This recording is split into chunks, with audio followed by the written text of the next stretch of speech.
Vocês se lembram qual vai ser o assunto de hoje que eu anunciei? A Arca de Moisés? Noé. Não, né? A Arca de Noé. Então vamos lá. Quem aqui nunca ouviu falar em dilúvio? Alguém aí que está em casa nunca ouviu falar sobre o dilúvio? Nunca? Não? Se eu perguntar para você qual é o significado do arco-íris, você sabe dizer? Alguém aqui sabe dizer, dos que estão em casa? Não? O que significa o A arco-íris? promessa que Deus fez a Noé. Isso, a Ora, aliança que Deus fez a Noé, não é? oh, nós vamos aprender isso hoje, hein? Aqui, alguém não sabe o significado do arco-íris? Sabe? Não sabe? Muito bem, vai aprender hoje, tá bom? Vamos lá. Um assunto bem interessante e importantíssimo. Olha só, você está vendo aí uma arca, correto? Esta arca aqui, ela é real, ela foi construída nos nossos dias, tá? Eu tive o privilégio de ir para Orlando, nos Estados Unidos, e quando eu estava lá, ela já existia. E só que ela não fica no estado de Orlando, ela fica em outro estado, e eu acabei não indo, ficava a 800 quilômetros de onde eu estava. Mas deu bastante vontade de ir lá. Uns irmãozinhos da igreja, quando eu fui na igreja, tinham ido até lá e ficaram encantados. Mas não estava no nosso programa, não dava tempo. Essa é uma arca feita com as medidas, eles foram bem fiéis às medidas da Bíblia, tá bom? Então, ela é aproximadamente o tamanho da arca descrita na Bíblia. Olha quanto eles gastaram. 100 milhões de dólares. Perto aí de R$500 bilhão para construir essa arca. Se você for visitar, você paga para entrar para visitar. 153 metros de comprimento. Você tem ideia de quanto que é isso? Normalmente um terreno tem de 20 a 25 metros de comprimento. Você coloca aí 7 terrenos assim, ó. É o tamanho dela. 8.000 metros cúbicos de madeira. 980 quilômetros de tábuas. Olha só, algo espetacular, né? Muito bem, nós vamos ver que Noé construiu uma arca semelhante a esta. Mas antes, abra sua Bíblia em Mateus, no capítulo 24.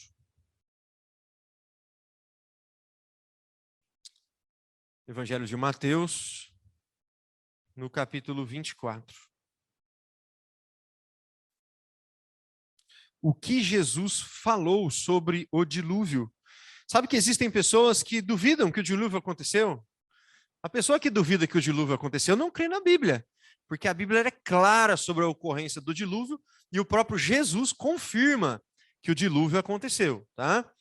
Evangelho de Mateus, capítulo 24, verso 37. Alguém está precisando de ajuda para achar o livro de Mateus? Temos algum voluntário para a leitura? Mateus capítulo 24, versos 37 até o 39. Eu? Janaína, pode ler, Janaína, por favor. Terça eu não consegui falar nada. É verdade. 37, né? Isso. A vinda do Filho do Homem será como aquilo que aconteceu no tempo de Noé.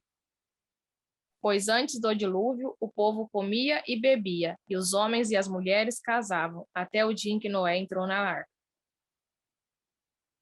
39.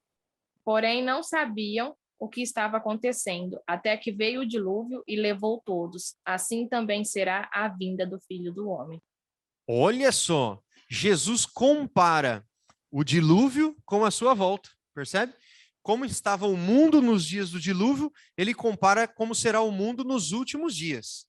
Então é muito importante nós olharmos, estudarmos o dilúvio, o que aconteceu ali, por que houve a intervenção divina, para nós sabermos o que vai acontecer no futuro também. Entenderam? Jesus fez um paralelo aqui. Ele disse, assim como foi nos dias de Noé, também será na vinda do Filho do Homem. E diz aqui que eles comiam, bebiam, casavam, davam-se em casamento, até que veio o dilúvio e levou a todos. O que quer dizer comer, beber, casar? Não pode comer, beber e casar? Claro que pode, né? Só que isso aqui é uma expressão para dizer que eles estavam vivendo a vida normal, como se nada fosse acontecer.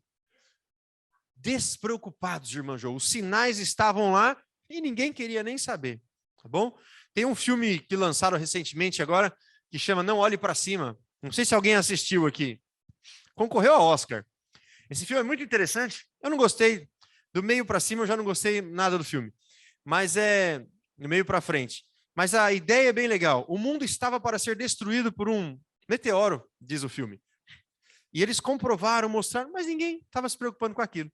Os políticos estavam se preocupando com a reeleição, os empresários com ganhar dinheiro, e o trabalhador, e o quem quer casar, e ninguém. Até que veio o meteoro. E aqui Jesus está falando isso. Os sinais vão se cumprir, mas a maioria vai fechar os olhos e viver como se nada estivesse acontecendo. Bom? Então vamos lá. Já viram que o assunto é sério. Deixa eu passar aqui. Como Jesus denomina aqueles que vivem pensando somente no dia de hoje? Lucas, capítulo 12. Lucas, capítulo 12, versos 19 e 21, até o 21.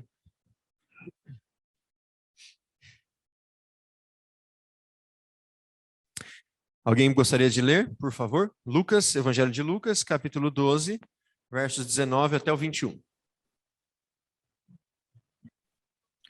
Se algum dos que estão aqui quiserem ler, Vaninha, por favor, passa o microfone para a Selene. 21, 12 até o 19. 19 até o 21. Capítulo 12, eu falei tudo errado, né? Verso 19 até o 21. E direi à minha alma: alma, tens em depósito muitos bens para muitos anos. Descansa, comes, bebe e folga. Porém, Deus lhe disse: louco, esta noite te pedirão a tua alma, e o que tens preparado, para quem será? Assim é o que para si ajunta tesouros, e não é rico para com Deus. Olha só, aquele que vive pensando somente no dia de hoje é chamado aqui por Jesus de louco. O camarada está pensando só na sua vida, correndo atrás das coisas materiais, e a Bíblia chega a dizer, esse homem era um homem rico, mas rico de posses materiais, e diz, e pobre espiritualmente. Então ele é chamado de louco. Eu e você não podemos ser loucos, temos que ser sábios, tá bom? Sábio é aquele que entende os sinais, entende o que está acontecendo no mundo, consegue ler a Bíblia e entender que estamos no tempo do fim.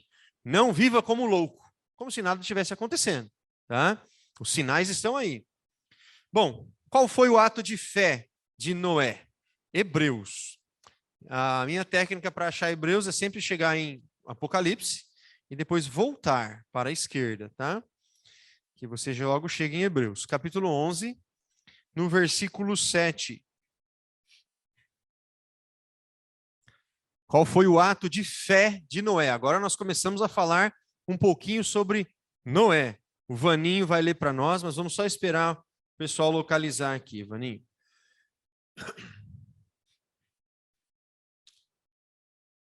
Hebreus, capítulo 11, no versículo 7. Noeli, quer uma ajudinha? Localizou? Ah, que bom. Capítulo 11, versículo 7 de Hebreus. Vaninho vai ler para nós. Pode ler, Vaninho. Pela fé, Noé, divinamente avisado das coisas que ainda se não deviam, temeu e para a salvação da sua família. Preparou a arca pela qual condenou o mundo e foi feito herdeiro da justiça, que é segundo a fé. Muito obrigado, Vaninho. Esse verso diz assim, ó, pela fé. Veja que Noé andou pela fé, tá bom? Pela fé, Noé é divinamente instruído acerca de acontecimentos que ainda não se viam, sendo temente a Deus, aparelhou uma arca para a salvação da sua casa, pela qual condenou o mundo e se tornou herdeiro da justiça que vem da fé. Olha só, diz aqui o texto que Noé condenou o mundo. Nós vamos ver agora, sabe por que Noé condenou o mundo? Noé era um homem bem-sucedido, Noé era um homem respeitado, sabe? Ele tinha filhos, casado, mas quando Deus falou para ele assim, olha, esse mundo que você conhece, Noé, vai ser destruído. imediatamente ele recebeu aquilo pela fé, e no coração dele, ele também já condenou o mundo. Ele falou, não, se isso vai ser destruído, eu também não quero mais. Olha só, isso é um ato de fé. Antes de acontecer, ele já vivia como se aquilo realmente fosse acontecer, tá bom? E a Bíblia diz aqui que ele foi instruído divinamente acerca de eventos que não aconteciam ainda. E agora eu vou falar uma coisa que para você pode ser surpresa. O Antônio, lembra dessa história, Antônio? Olha só, por que que Noé foi instruído acerca de coisas que não aconteciam?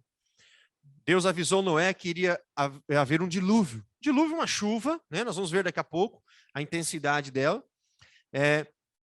Mas naqueles dias não chovia. Não chovia. Deixa eu ver se eu estou surpreendendo alguém. Selene já ouviu falar nisso? Antes de Noé, não chovia no mundo. Sabia, irmã Jô? Sabia, Vaninho? Olha só. Quer ver? Deixa eu ver aqui. Vocês que estão aí em casa, sabiam que não chovia antes do dilúvio? Não sabia? Vamos ver isso na Bíblia. Vamos lá, vamos dar uma olhadinha na Bíblia. Isso é impressionante. Aí isso só mostra ainda uma fé ainda maior por parte de Noé, tá bom?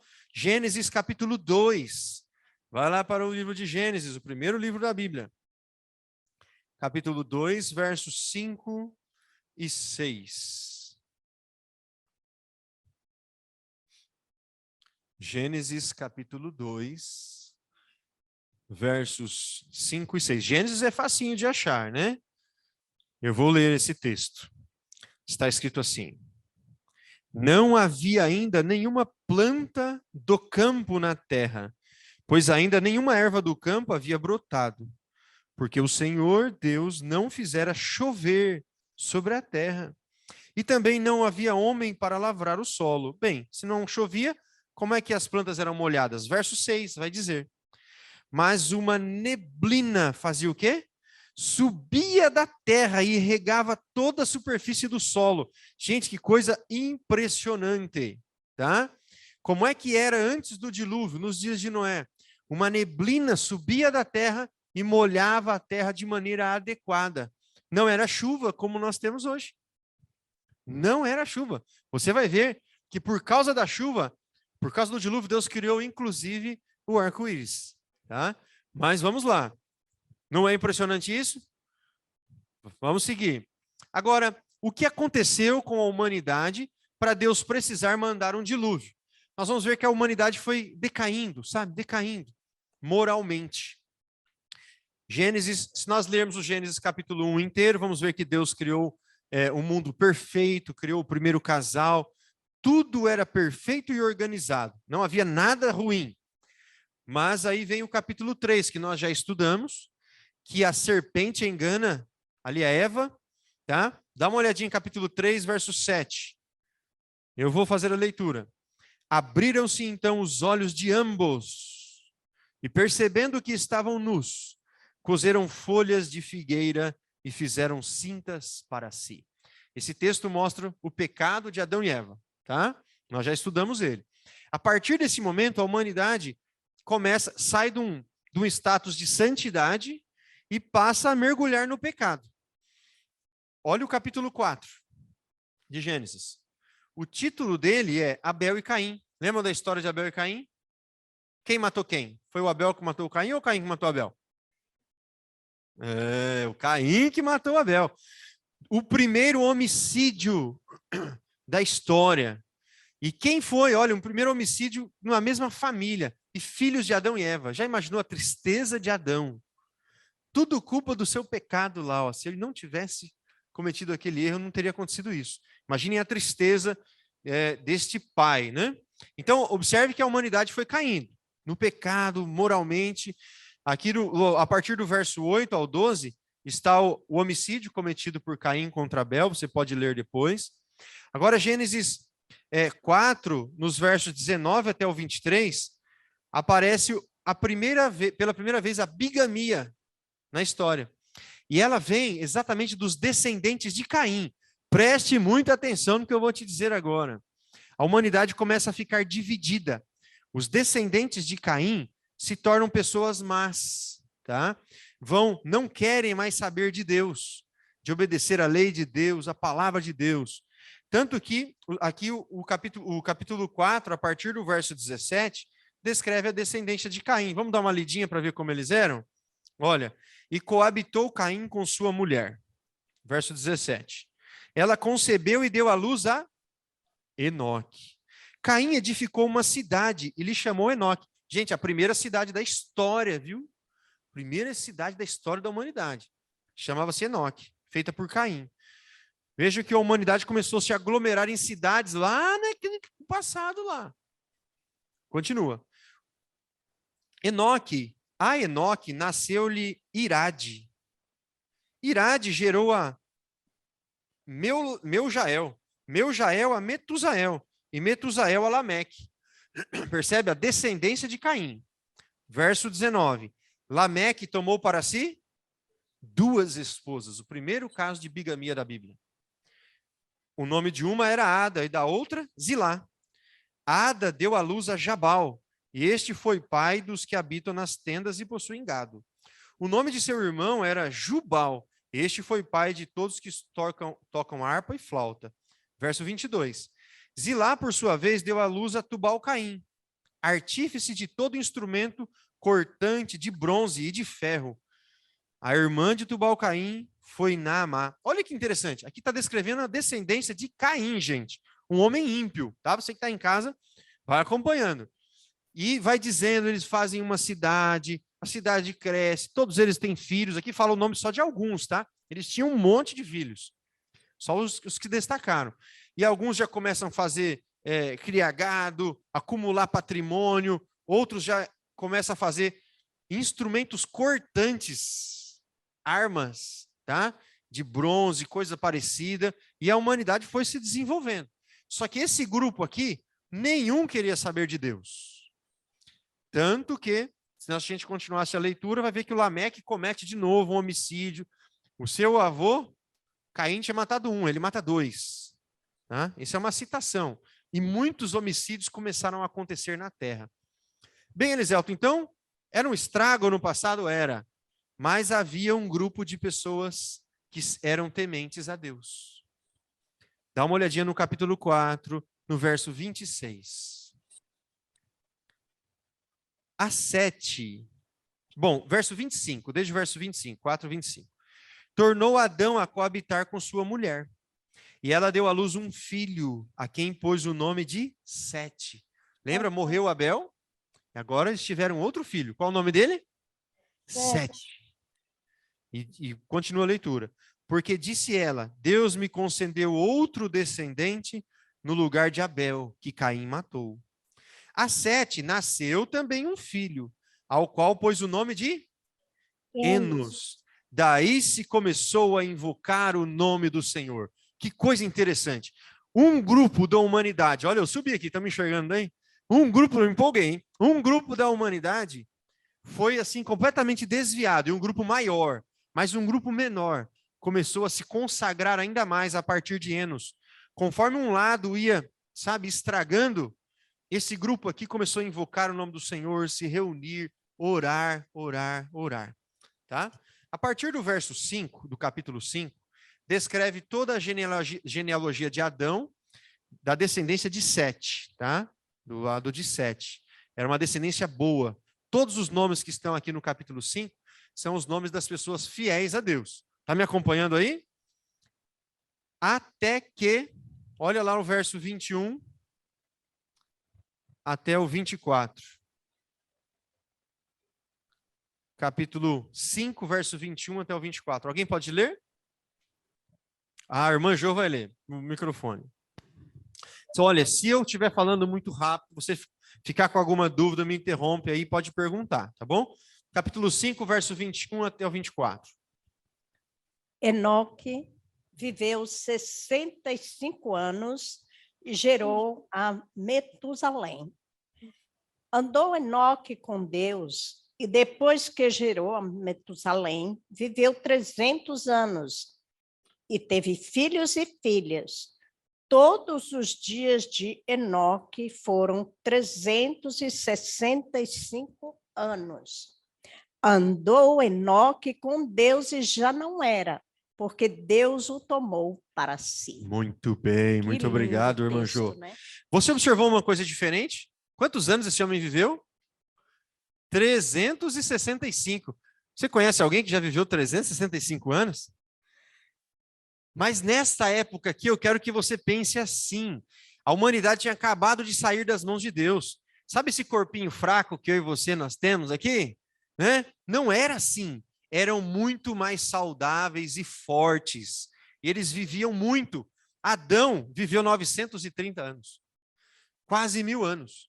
E a Bíblia é tão bonita que você vai lendo, continuando, aí a idade da humanidade vai baixando. Dá assim, certinho, sabe? Casa tudo perfeitamente. Mas uma novidade, algo que também chama a atenção aqui na história de Enoque, é que com quantos anos ele morreu? Enoque morreu com quantos anos? 60 e pouco. Enoque não morreu, gente. Se você... Isso! Olha aqui. Olha o verso 22, começa assim. Andou Enoque com Deus. Depois olha no verso 24. Andou Enoque, olha de novo, fala que Enoque andou com Deus e já não era, porque Deus o tomou para si. Eu vou gastar, assim, 2 minutinhos para falar de Enoque. Enoque dá um sermão inteiro. Mas Enoque foi um homem que no meio daquela geração tão perversa, ele viveu de modo fiel e íntimo do Senhor. Quando diz que a expressão que ele andou com Deus, quer dizer que ele amava Deus. Em todo lugar que ele ia, Deus estava com ele. Ele acordava, ele falava com Deus. Ele ia trabalhar, ele falava com Deus. Ele voltava, ele estava com Deus. Ele podia até ir para a cidade, onde tinha tudo errado que você puder imaginar. Tudo, tudo. Prostituição, crimes, sabe? Violência, desonestidade. Ele passava, fazia os seus negócios e não era corrompido. Olha que coisa linda. No meio de uma geração perversa, ele andava com Deus. Então eu quero dizer uma coisa para você. Não tem desculpa para não ser fiel a Deus. Se Enoque conseguiu ser fiel a Deus naquela geração tão perversa, nós não temos desculpas. Só que o bonito é o seguinte. Eu quero convidar você para ficar com esse desejo de ser amigo de Deus, tá? Andar com Deus todos os dias. Enoque foi tão próximo, tão amigo de Deus, que o verso 24 diz assim: andou Enoque com Deus e já não era, porque Deus o tomou para si. Eu me lembro de cabeça agora 2 personagens que foram trasladados sem passar pela morte. Sabe o que quer dizer isso? Foram para o céu sem morrer. Enoque e Elias, né? Enoque é o primeiro deles. Coisa linda, coisa linda. Hoje, se você achou que Enoque viveu muito, 365 anos, ele viveu muito mais, porque ele está vivo até hoje. E vai viver por toda a eternidade. Por andar com Deus. Tá bom? Que Deus more no seu coração, ande com Deus. Então, Enoque era um homem fiel. Percebe como existiam pessoas fiéis ainda? Olha agora, como estava a terra naqueles dias? Gênesis capítulo 6. Eu vou pedir para alguém ler os versos 5 até o 10. Agora vai descrever mais perfeitamente como era a terra. Olhe com atenção. E veja se a nossa situação está muito diferente. Quem gostaria de ler? Posso ler? Pode. É o Alex? Isso. Pode ler, Alex. 6, 5 ao 10? Capítulo 6, versos 5 até o 10. Tá ok. Viu o Senhor que a maldade do homem se havia multiplicado na terra, e que era continuamente mal todo desígnio do seu coração. Então se arrependeu o Senhor de ter feito o homem na terra, e isso lhe pesou no coração. Disse-lhe o Senhor: farei desaparecer da face da terra o homem que criei, o homem e o animal e os répteis e as aves do céu, porque me arrependo de haver feito. Porém Noé achou graça diante do Senhor. Eis a história de Noé. Noé era um homem justo, íntegro entre os seus contemporâneos. Noé andava com Deus. Gerou 3 filhos, Sem, Cã e Jafé. Muito obrigado, Alex. Você viu? Olha para o verso 5. Viu o Senhor que a maldade do homem se havia multiplicado na terra. Lembra aquela descrição que eu fiz? A humanidade estava assim, toda cheia de violência, maldade. Olha o que diz mais aqui. E que era continuamente mal todo o desígnio do seu coração. Sabe o que quer dizer isso? Quer dizer que a humanidade não tinha mais nenhum pensamento de alguma coisa pura, de bondade, de fazer o bem, de amor pelo próximo. O texto diz que era continuamente mal todo o desígnio do seu coração. Quer dizer que todo o pensamento do homem era para o pecado. Prostituição, violência, avareza, sabe? Era só assim, era assim que a humanidade caminhava. Você acha que está muito diferente? Está muito diferente? Pense bem, né? Como que Jesus já havia falado também, que nos últimos dias o amor esfriaria de quase todos. Não de todos, mas de quase todos. Sabe por que não de todos?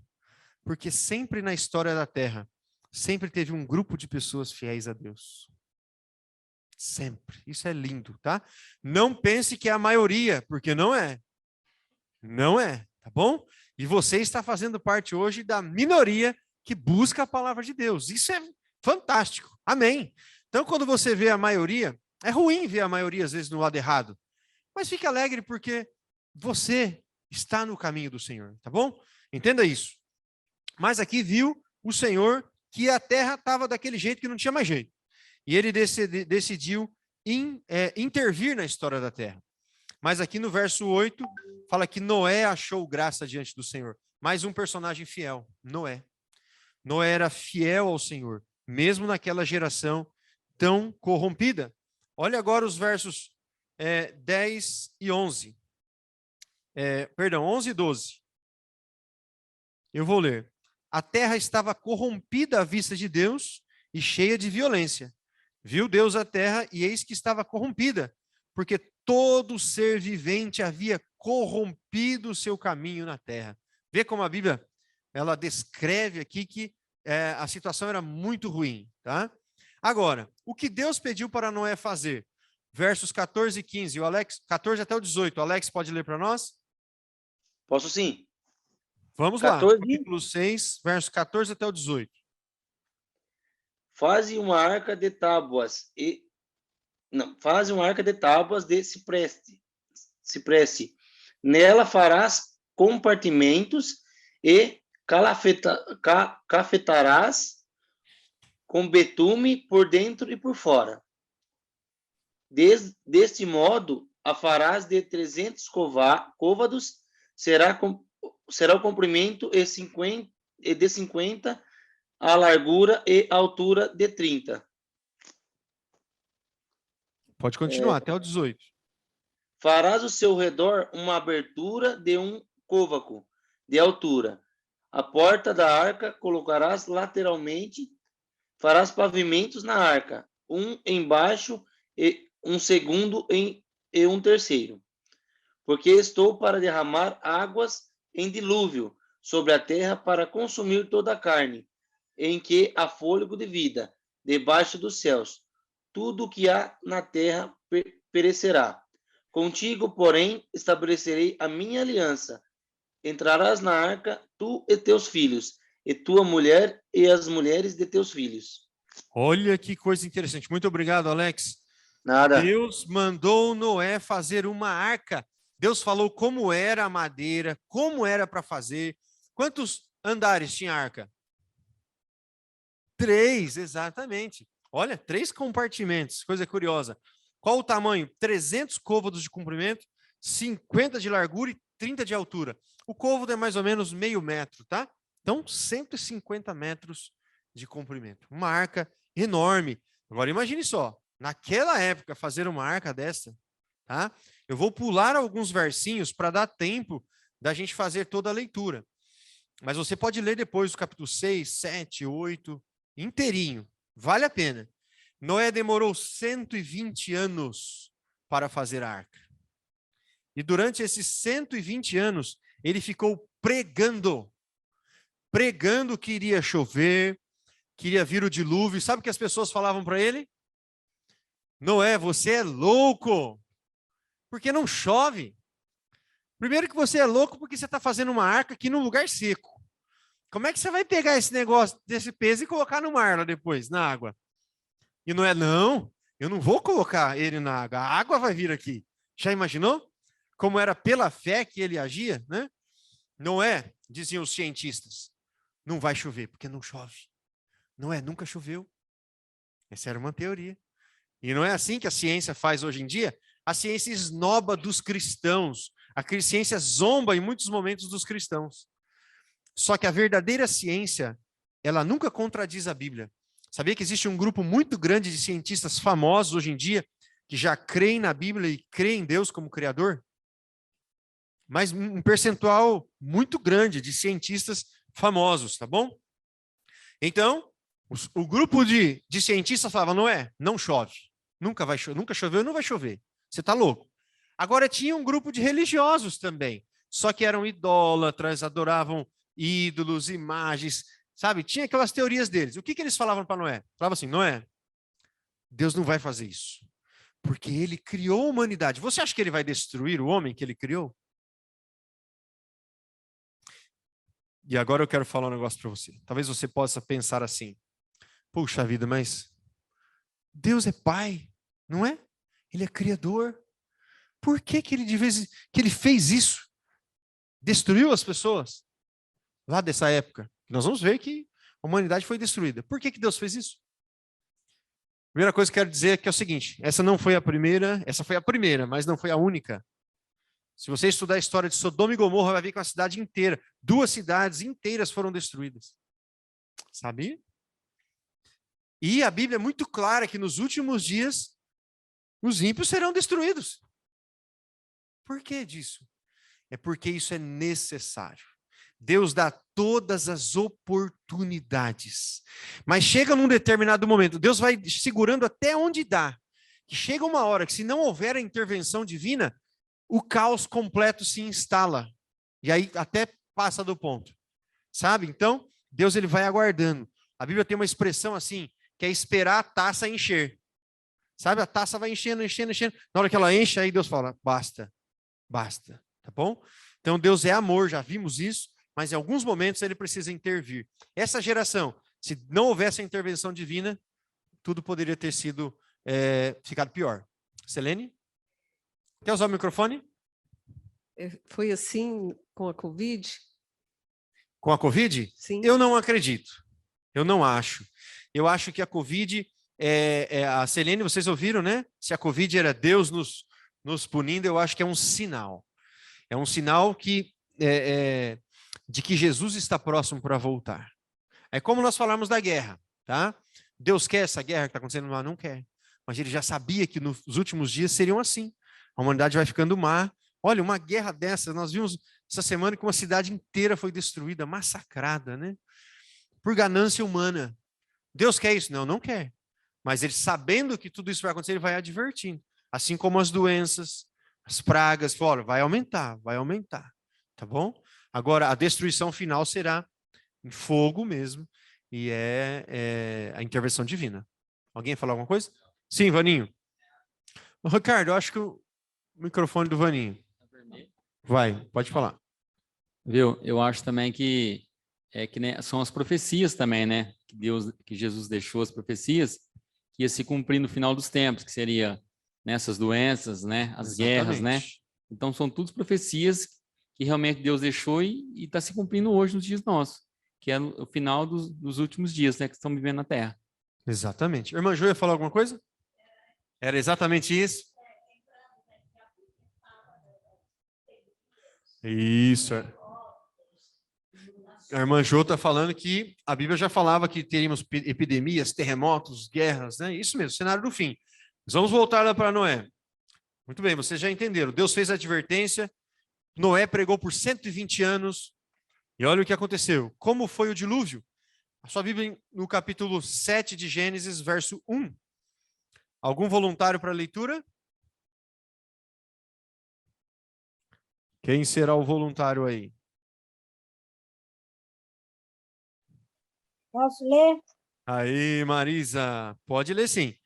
Capítulo 7, verso 1.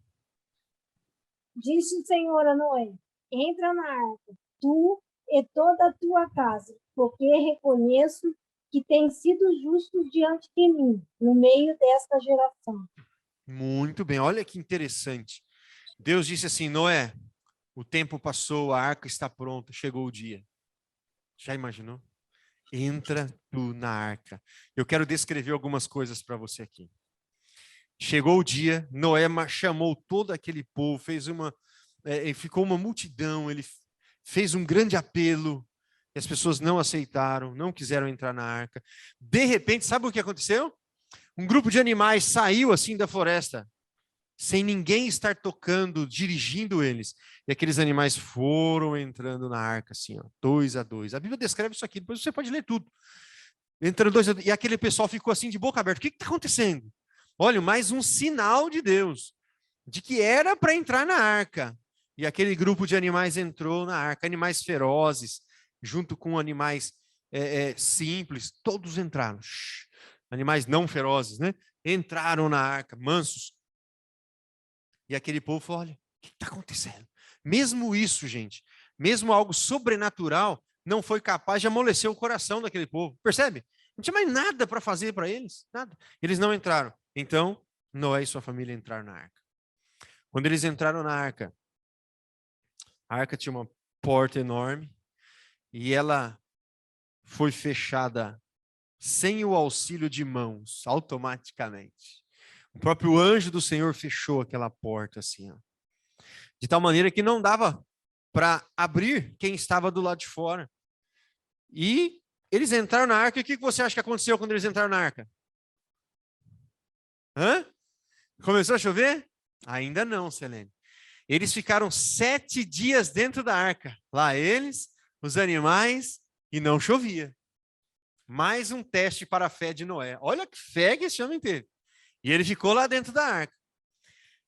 E o povo do lado de fora? Zombando, zombando, zombando. Você é louco, Noé? Você é louco. Ficar com esses animais fedidos aí dentro, né? Noé, você é maluco. Até que... Ricardo, o microfone, por favor. Viu? Eles devem ter falado assim, Noé vai morrer aí dentro com a família, tudo dentro da arca, com esses animais aí, vão morrer todos aí dentro, né? Mas a fé dele é... Mas vamos, né? Exatamente. Vamos fazer a leitura, então? Versos 5 e seguintes. Como é bastante aqui, eu vou ler. Capítulo 7, verso 5 para frente. E tudo fez Noé segundo o Senhor lhe ordenara. Vai acompanhando aí a leitura. Verso 6. Tinha Noé 600 anos de idade, quando as águas do dilúvio inundaram a terra. Por causa das águas do dilúvio entrou Noé na arca, ele com seus filhos, sua mulher e as mulheres de seus filhos. Dos animais limpos e dos animais imundos e das aves e de todo réptil sobre a terra, entraram para Noé na arca, de 2 em 2, macho e fêmea, como Deus lhe ordenara. E aconteceu que depois de 7 dias, vieram sobre a terra as águas do dilúvio. No ano 600 da vida de Noé, aos 17 dias do 2º mês, nesse dia, romperam-se todas as fontes do grande abismo, e as comportas do céu se abriram, e houve copiosa chuva sobre a terra durante 40 dias e 40 noites. Gente, deixa eu falar uma coisa para vocês. Eu fiz um estudo há poucos dias, eu preguei esse tema na igreja, eu não trouxe aqui para vocês, não daria tempo, mas eu fiz sobre as maiores chuvas. Sabe aqui em Petrópolis, a chuva que deu lá? Choveu naquele estrago, foram 200 e poucos milímetros. Sabe calcular 1 milímetro de água? De chuva? Sabe como é que é? A gente vê sempre falar, choveu 50, choveu 60, mas quanto que é? É fácil. 1 milímetro é 1 litro d'água por 1 metro cúbico, 1 metro quadrado. Tá bom? 1 metro, 1 litro é 1 milímetro. Se você fala que choveu 50 milímetros, quer dizer que choveu 50 litros d'água em cada metro quadrado. Tá? Quando dá uma chuva de 50 milímetros, é bastante água. Bastante água. 100 milímetros, então, é água que não acaba mais. Lá em Petrópolis, choveram 200 milímetros, assim, em poucas horas. São 200 litros de água por metro. tá? É muita água. Inunda mesmo e faz estrago. Só que dias depois, chegou a chover 500 milímetros lá em Petrópolis. E foi a maior chuva da história. A reportagem que eu vi não falava se é a maior chuva da história do Brasil, de Petrópolis, mas falava que era a maior chuva já registrada lá. 500 milímetros. 500 litros no metro. E eu pesquisei um pouquinho mais e encontrei uma chuva na China, que foi no ano passado. Lá fala o título assim, a maior chuva do milênio, tá? Numa região que já chove bastante lá. Foram 600 milímetros em 24 horas, em menos de 24 horas. Já pensou quanta água? O ano passado foi isso. É muita água. Só que eu quero dizer um negócio para vocês. Essa chuva aí, de Petrópolis, ou a da China, não pega nem beira com essa chuva que nós estamos falando aqui. Por 2 motivos. Olhe no versículo 11. No ano 600 da vida de Noé, aos 17 dias do 2º mês, nesse dia romperam-se, presta atenção agora, romperam-se todas as fontes do grande abismo. E as comportas do céu se abriram. Sabe o que está dizendo aqui? Vinha água de 2 lugares. Aqui diz que as comportas do céu se abriram, ou seja, chuva, água de cima. Era como que uma cachoeira, tá? Caindo muita água. Só que além disso, diz que todas as fontes do grande abismo também se romperam. Isso quer dizer que vinha água debaixo da terra. Muita água. A água estourava, jogava pedras para cima, inundava. Você sabe que tem um rio aqui muito maior que o rio Amazonas passando embaixo de nós, né? O aquífero Guarani. Não sei, o rio Amazonas é o maior rio do mundo de água doce. E o riozinho que passa embaixo de nós é maior que o Amazonas. Imagina toda essa água saindo daqui, chuva caindo. Se fosse uma chuva dessa por 24 horas, já seria muito, não é? Então, lembra que eu falei, o primeiro motivo que essa chuva foi destruidora, porque vinha água de cima e de baixo. E o segundo, porque choveu desse jeito, por 40 dias e 40 noites. Já imaginou o tamanho do estrago? Todo o planeta foi inundado nesta chuva. A Bíblia chega a dizer que o monte mais alto que tem na terra foi coberto 15 côvados. Não tinha como escapar. Só escaparia quem tivesse dentro da arca. Dentro. E mesmo assim, aqueles que estavam lá dentro da arca, porque Deus ainda protegia a arca, tá? Senão a arca poderia se despedaçar também. Continua a leitura, verso 13.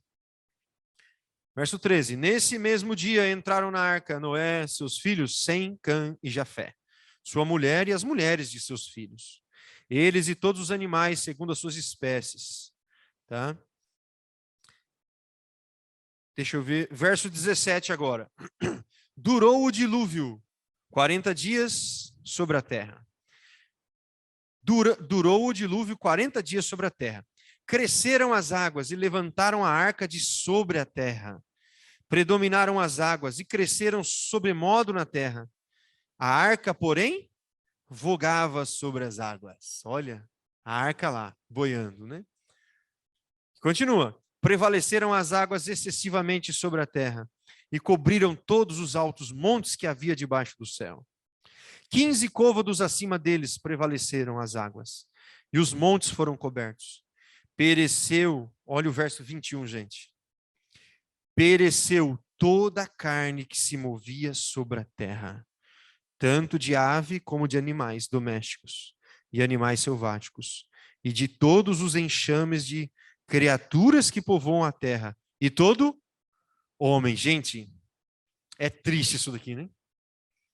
Pereceu todos os animais, aves e todos os homens. Os homens tentaram fugir de toda maneira, mas não tem como fugir do juízo de Deus. Não tem como. Era tarde demais. Tinha uma forma de escapar. Era a arca. E agora a arca já estava fechada. A porta da arca já estava fechada. Lembra do estudo passado? A porta da graça. Estamos no período da graça. A graça está aí disposta para todo mundo. Na hora que fechar, nós chamamos fechar a porta da graça, encerrou a oportunidade de salvação. Aí Jesus voltar para dar a recompensa para cada um. Ou nos buscar, e ele vai nos buscar, eu acredito que nós estaremos nos salvos, ou receberemos a recompensa da destruição. Percebe por que Jesus comparou, né, o dilúvio com a sua vinda? A humanidade se degradando, chega um momento que precisa da intervenção divina, uma última mensagem de pregação para o mundo, um grupo vai se preparar, um grupo pequeno, o maior vai zombar, não vai acreditar, até que a volta de Cristo. Um pouquinho antes da volta de Cristo, vem as pragas, sabe? Está lá no Apocalipse, nós podemos estudar um dia, e até que Jesus volta. Jesus está voltando sobre a terra. Mas aqui, ó, vamos ver o que aconteceu e terminar. Capítulo 9. Vamos ver agora a questão do arco-íris, que eu falei no comecinho? Vamos ler capítulo 9, versos 12 até o 7. Choveu 40 dias de 40... Capítulo 9, 12 a 17. Tá certo. Eu vou comendo os pedacinhos das letras aqui, né? Gênesis 9. O que acontece? Deixa eu contar isso para você. Choveu 40 dias e 40 noites. Ah, mas acabou a chuva e logo o barco baixou? Não, era muita água, sabe? O texto bíblico fala que foi um ano para essa água baixar, e para o barco baixar.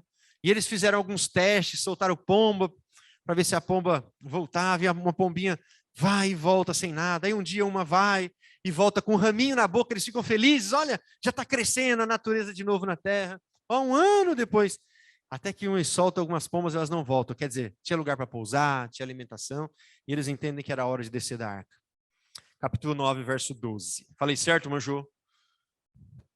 Está escrito assim: disse Deus, este é o sinal da minha aliança que faço entre mim e vós, e entre todos os seres viventes que estão convosco, para perpétuas gerações.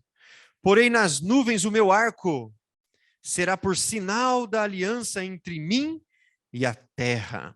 Sucederá que quando eu trouxer nuvens sobre a terra, e nelas aparecer o arco, então me lembrarei da minha aliança, firmada entre mim e vós e todos os seres viventes de toda a carne. E as águas não mais se tornarão em dilúvio para destruir toda a carne. O arco estará nas nuvens, vê-lo-ei e me lembrarei da aliança eterna entre Deus e todos os seres viventes de toda a carne que há sobre a terra. Disse Deus a Noé: este é o sinal da aliança estabelecida entre mim e toda a carne sobre a terra. Gente, Deus fez uma aliança. Quando Noé desceu da arca, Deus falou: Noé, ó, você está vendo esse sinal aqui no céu? Ó. Isso aqui, esse sinal, esse arco, tá? É um sinal entre mim e vocês.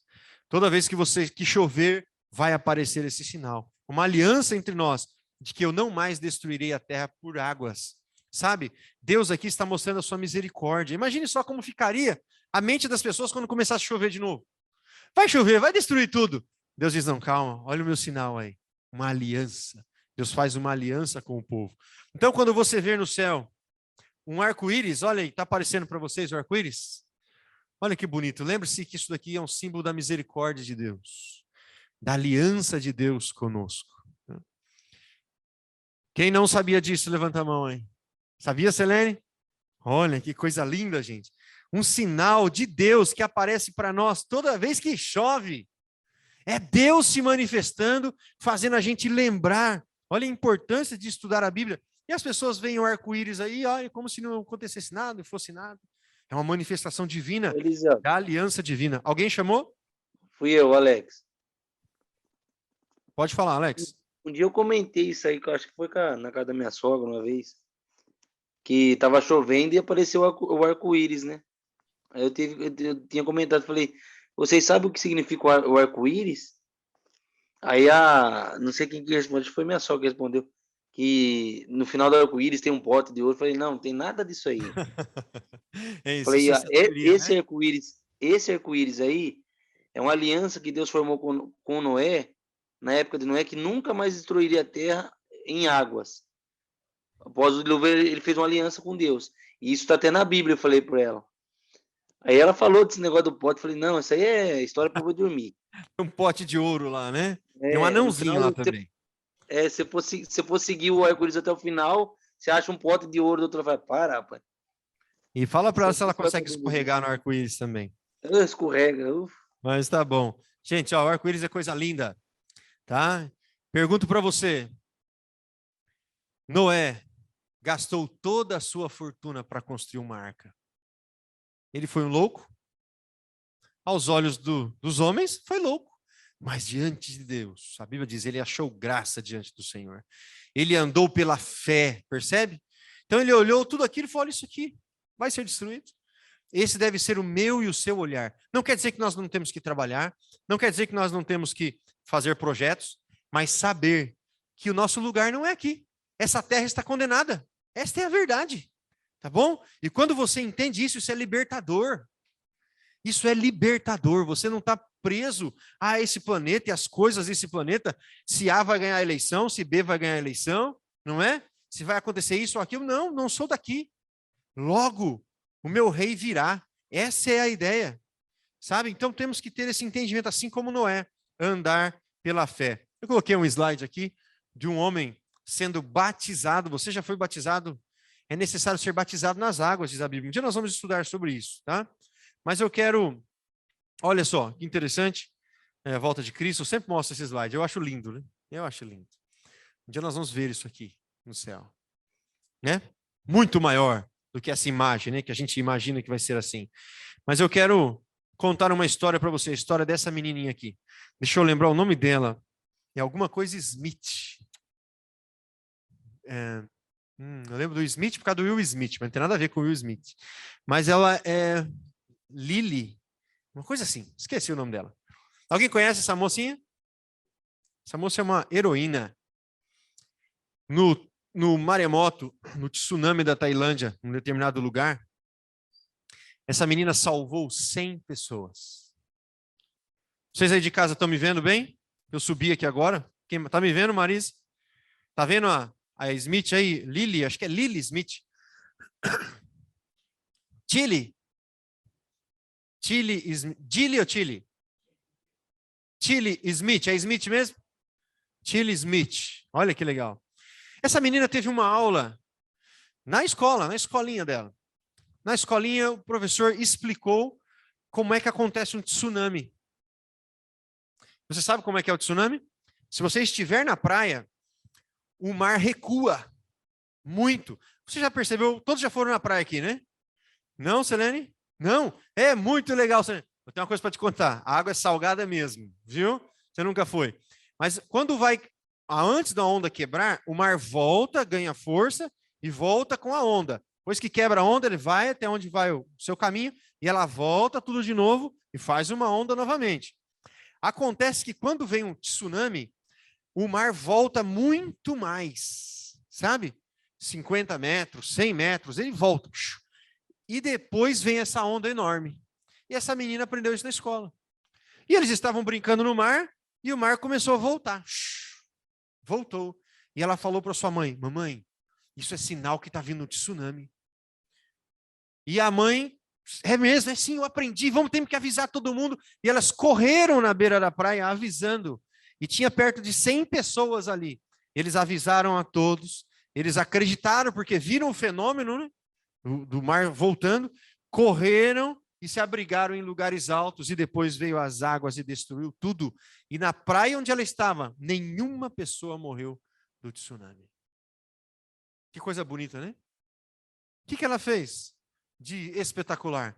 Ela tinha o conhecimento e ela contou do seu conhecimento para outras pessoas. Lembra que eu falei que eu ia fazer um desafio para você? Você já tem o conhecimento, tá? Já tem o conhecimento. E nós vamos vir e ampliar o conhecimento agora na semana de... Como é que chama? Semana Santa.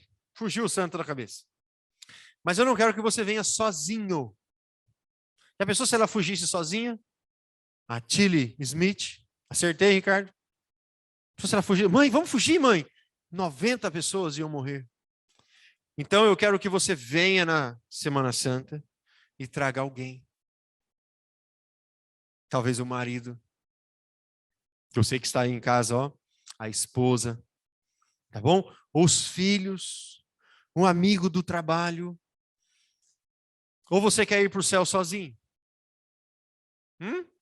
Quer ir para o céu e a esposa fica? Acho que não, né? E os filhos ficam?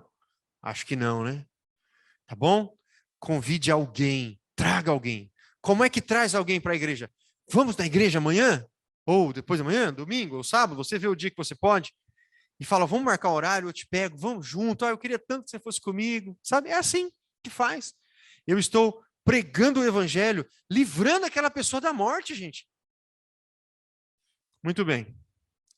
Esse é o meu apelo para você nesta noite. Você que está em casa, está me ouvindo bem? Está me ouvindo bem, Noeli? Sandra? Estão me ouvindo bem aí? Olha, a minha oração, o meu apelo para você é que você possa viver pela fé, viu, Giana, Janaína, Márcia, que vocês possam viver pela fé como Noé, tá? E que possamos salvar a nossa família, os nossos amigos. Fale para alguém. Nós temos 2 dias para pregar para alguém. Um discípulo, lembra que eu falei que nós não somos seguidores de Cristo, nós somos discípulos. Discípulo prega o evangelho, tá bom? Que você seja um pregador do evangelho também. E agora é a nossa chance. Temos a Semana Santa aí diante de nós e nós temos que trabalhar em prol da salvação das pessoas. Tá bom? Quem topa esse desafio, levanta a mão direita assim, ó. Aí, gostei de ver, Alex. Olha, que Deus abençoe você. Tá bom? Amém. Giana levantando a mãozinha. Que Deus abençoe você. Se você puder, faça de tudo para vir pessoalmente. Eu quero dizer para você, pessoalmente é melhor, tá? Estaremos aqui num bom grupo. O nosso grupo que a gente pode sentar mais ou menos juntos assim, ó, que legal, né? Tá bom? Que Deus abençoe você. Mas se você não puder, aí você assiste de casa. Tá joia? Vamos fazer a oração? O pessoal que está aqui, eu quero convidar para ficar em pé, para a gente orar em pé agora. Você que está em casa aí pode ficar como você está. Feche os seus olhos, meu amigo. Vamos falar com o Senhor. Senhor Deus, nosso Pai amado, muito obrigado, Senhor, pela Tua palavra. Nós acabamos de estudar hoje que o Senhor Jesus disse para nós olharmos para o dilúvio, porque os últimos dias seriam daquela forma.